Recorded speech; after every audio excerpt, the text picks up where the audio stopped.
What is Pete Hegseth hiding? That question from Senator Schumer just became the defining moment of a defense secretary's crumbling credibility. What you're about to see is a Fox News host turned Pentagon chief caught in contradictory stories about deadly strikes off Venezuela, bragging about combat decisions one day, then throwing his admiral under the bus the next. This isn't just political theater, it's about whether America's defense secretary lied under oath about operations where he ordered troops to kill everybody on those boats. The failure of the leadership at the Department of Defense is also a national embarrassment. The mess Secretary Hegseth creates regularly shows the consequences of picking an inexperienced Fox News host to lead a massively complex life-or-death federal agency. Donald Trump is learning it the hard way. If you pick a Fox News cable host to lead the largest, most complicated federal agency of all, you get burnt. And Hegseth is just way beyond what anyone would imagine in how bad he is at that department. In the past few days, more questions have arisen about Hegseth's order to attack alleged drug trafficking vessels off the coast of Venezuela. It is possible those strikes, which may have included verbal orders from the Secretary of Defense to, quote, kill everybody on those boats, violated the law. But this is the problem.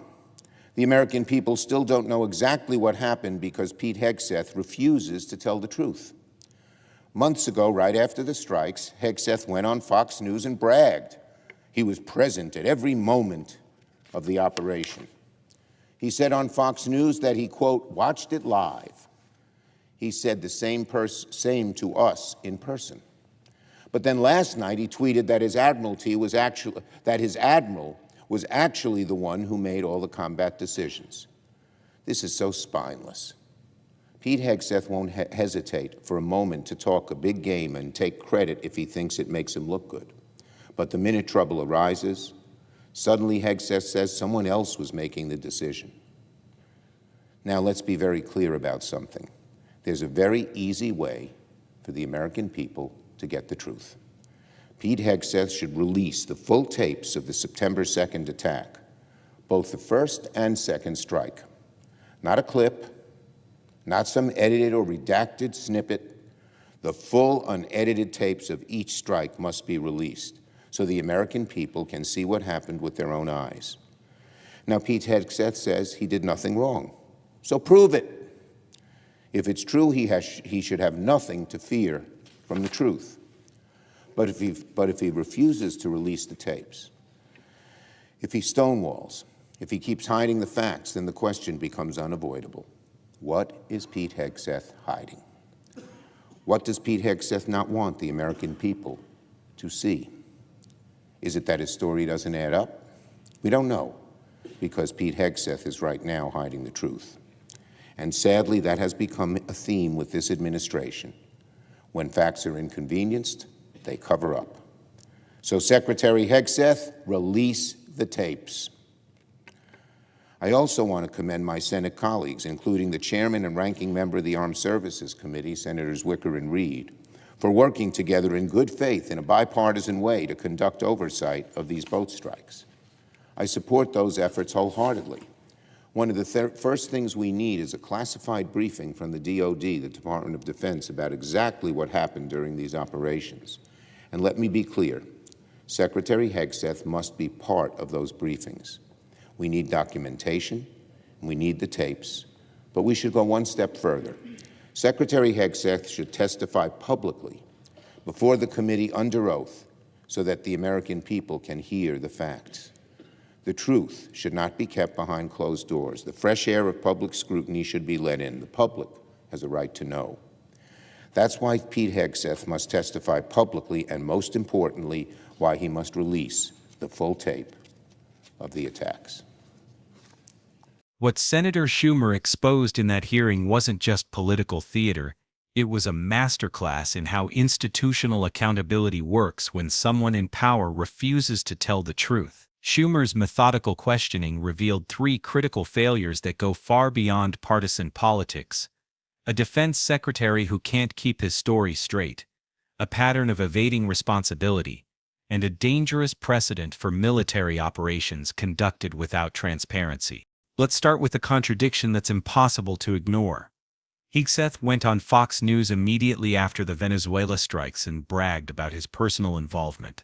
He said he watched it live and was present at every moment of the operation. Those weren't vague statements, they were specific claims designed to portray him as a hands-on leader making tough decisions.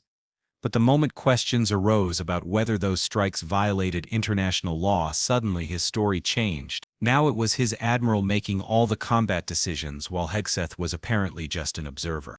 This isn't bureaucratic confusion, it's a calculated strategy of taking credit when things look good and deflecting blame when they don't. But here's why that matters beyond politics. The Secretary of Defense doesn't get to play both sides of accountability. If you claim operational control when seeking praise, you can't disclaim responsibility when facing scrutiny. Military leadership demands consistency, not convenience. The legal implications are equally serious. When Hegseth allegedly gave verbal orders to kill everybody on those boats, he may have violated laws governing the use of force against civilian vessels. International maritime law requires proportionality and distinction between combatants and non-combatants. If those orders were given without proper legal review, it's not just a policy mistake, it's potentially a war crime. And if Hegseth lied about his role in those decisions under oath, that's perjury. A felony that would disqualify anyone from holding a security clearance, let alone running the Pentagon. Schumer's demand for the full unedited tapes isn't political grandstanding. It's the only way to establish what actually happened. When public officials claim they did nothing wrong but refuse to provide evidence that would prove their innocence, that refusal becomes evidence itself. In civil courts, juries can draw adverse inferences from a party's failure to produce evidence under their control. The same logic applies here. If Hegseth has nothing to hide, why hide the tapes? The broader pattern is what makes this truly dangerous for national security.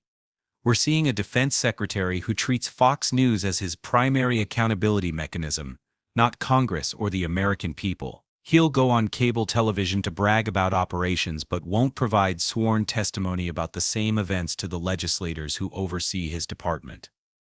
That's not how civilian control of the military is supposed to work. Consider the downstream effects if this becomes normalized.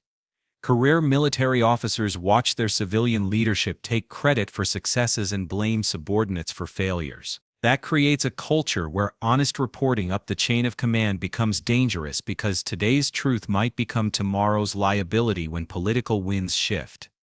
Officers start self-censoring. Critical information doesn't reach decision-makers, and ultimately that makes military operations less effective and more dangerous for the troops carrying them out. The institutional damage extends beyond the Pentagon. When Congress can't get straight answers from cabinet officials, oversight becomes impossible. Budgets get approved without accountability. Operations continue without proper legal review. And the constitutional balance between branches of government erodes because one branch simply refuses to acknowledge the authority of another. What Schumer accomplished with his questioning was to force a simple choice: either release the evidence and prove innocence, or continue stonewalling and face the consequences of that choice. In a functioning democracy, public officials who claim they've done nothing wrong don't get to withhold the evidence that would prove their claims. Transparency isn't a courtesy, it's a requirement. The stakes here go beyond one defense secretary's credibility. If military operations can be conducted in secret, with officials giving contradictory accounts and refusing to provide evidence, then civilian oversight becomes meaningless. And when oversight fails, accountability disappears. When accountability disappears, power becomes unchecked. And unchecked power in the hands of someone willing to lie under oath is exactly what the founders designed our system to prevent. This isn't hypothetical. We're watching it happen in real time. Career Pentagon officials are already beginning to lawyer up, knowing that today's honest briefing could become tomorrow's scapegoating opportunity. Intelligence agencies are second-guessing what information they share with leadership who might selectively leak or distort it for political advantage. Our allies are questioning whether American military commitments can be trusted when the decision-making process lacks basic transparency and consistency. That's why Schumer's question, "What is Pete Hegseth hiding?" isn't just about one man's honesty. It's about whether our institutions still have the power to demand truth from those who wield life and death authority in our name.